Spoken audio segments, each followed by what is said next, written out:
नमस्कार। देसी अड्डा पर आपका स्वागत है। मैं हूं राकेश तिवारी। उप मुख्यमंत्री तेजस्वी यादव को भाजपा से जितना नहीं डरना चाहिए, उससे ज्यादा बिहार के इन चार नेताओं से डरना चाहिए, क्योंकि भाजपा उन्हें जो नुकसान पहुंचाएगी वो पहुंचाएगी। उससे ज्यादा ये चार नेता उन्हें नुकसान पहुंचा सकते हैं।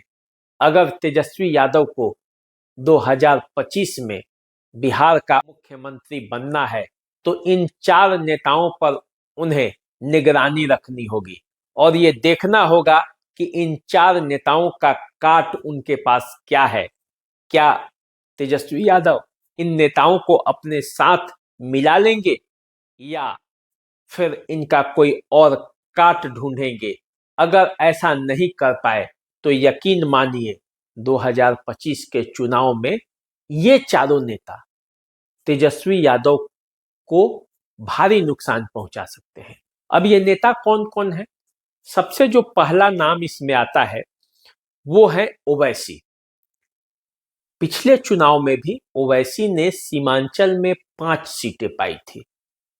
तो ये मत देखिए कि केवल सीमांचल में 5 सीटें ओवैसी पाई थी, इसके अलावे कई सीटों पर उन्होंने राजद के वोटों पर सीधा सीधा प्रहार किया था और इसका खामियाजा राजद को भुगतना पड़ा था और उन्हें नुकसान झेलना पड़ा था। तो ओवैसी वो नेता है जो सीमांचल और मुस्लिम बहुल इलाकों में तेजस्वी यादव के लिए मुश्किलें खड़ा कर सकते हैं, क्योंकि मुस्लिम वोट जो है वो राजद का आधार वोट है और इस पर जब करारा प्रहार होगा तो तेजस्वी यादव को चुनाव में भारी नुकसान हो सकता है। तेजस्वी यादव के लिए जो दूसरा नेता जो है मुश्किल पैदा कर सकते हैं वो है पप्पू यादव। पप्पू यादव का भी सीमांचल और कोसी के इलाकों में अच्छा खासा पकड़ है। पूर्णिया से लेकर सहरसा और मधेपुरा, ये पूरा इलाका जो है वो पप्पू यादव के वेश वोट के तरह से माना जाता है और यहाँ पप्पू यादव अच्छा खासा पकड़ रखते हैं और पप्पू यादव यादव बिरादरी से भी आते हैं। तो जो जितना वोट वो तेजस्वी यादव को नुकसान करेंगे वो राजद का परंपरागत वोट ही होगा। पप्पू यादव खुद पहले राजद में थे, राजद से अलग होकर उन्होंने जनाधिकार पार्टी बनाया है। तो पप्पू यादव एक जनाधार वाले नेता हैं और उनका संपर्क गांव-गांव में हर बूथ लेवल पर कुछ कार्यकर्ताओं से नहीं बल्कि अच्छी खासी संख्या में कार्यकर्ताओं से है। तो ऐसे में तेजस्वी यादव को पप्पू यादव का भी कोई काट या समाधान निकालना पड़ेगा जो नेता तेजस्वी यादव को नुकसान पहुंचा सकते हैं। उसमें तीसरे नंबर पर तीसरा जो नेता है वो है मोहम्मद शहाबुद्दीन की पत्नी हिना साहब। हिना साहब का भी एक असर है पूरे बिहार के मुस्लिम बिरादरी पर, तो कम से कम उनका असर दिखता है। दरभंगा में उन्होंने जो कार्यक्रम में भाग लिया उसमें जो जिस तरह से लोगों ने बढ़ चढ़ कर उनको प्यार और दुलार दिया, इसके अलावे जो मुस्लिम बहुल क्षेत्रों में जाने पर उनको जो प्यार और दुलार मिलता है और हिना साहब भी हुंकार भर रही हैं।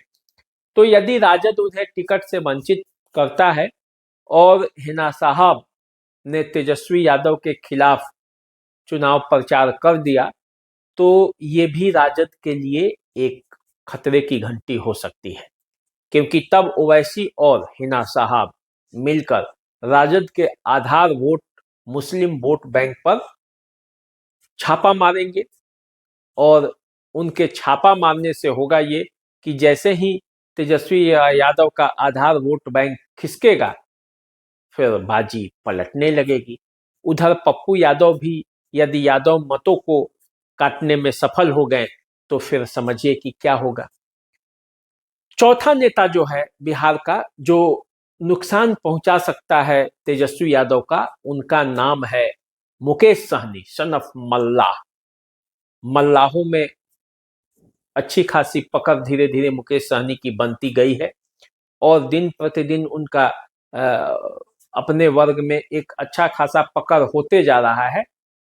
तो वैसे में यदि सन ऑफ मल्लाह मुकेश सहनी या तो भाजपा के तरफ मिल गए तो भी तेजस्वी यादव को नुकसान पहुंचाएंगे, और यदि नहीं मिले और खुद अकेले लड़े तो भी तेजस्वी यादव को ही नुकसान पहुंचाने में सफल होंगे, क्योंकि जो वोट बैंक है मुकेश सहनी का, वो कभी राजद का आधार बैंक वोट बैंक रहा है, जदयू का भी वो वोट बैंक है। तो कुल मिलाकर ऐसा देखा जाए तो ये चार नेता जो बिहार के बड़े नेता हैं और अच्छी खासी इनका पकड़ है समाज में, अपने अपने समाज में, और पूरा जनाधार वाले नेता है। ऐसे न कहा जाए कि वो हवाई नेता हैं और केवल नाम बना लिए हैं और केवल पार्लियामेंट और विधानसभा में रहते हैं, बल्कि ये गांव में भी इनकी अच्छी खासी पकड़ है। तो इस लिहाज से इन चारों नेताओं पर तेजस्वी यादव को निगरानी रखनी पड़ेगी। अगर इसमें वे सफल हो गए तो समझिए कि 2025 का चुनाव उनके लिए आसान होगा।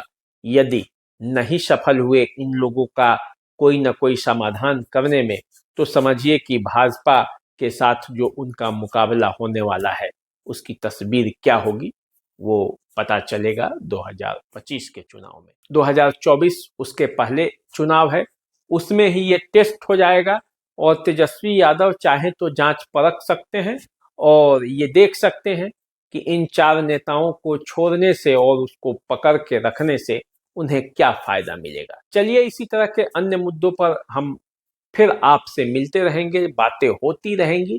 और आप अभी देशी अड्डा को सब्सक्राइब कर लीजिए यूट्यूब पर जाकर, और फेसबुक और इंस्टाग्राम पर हमें फॉलो कर लीजिए।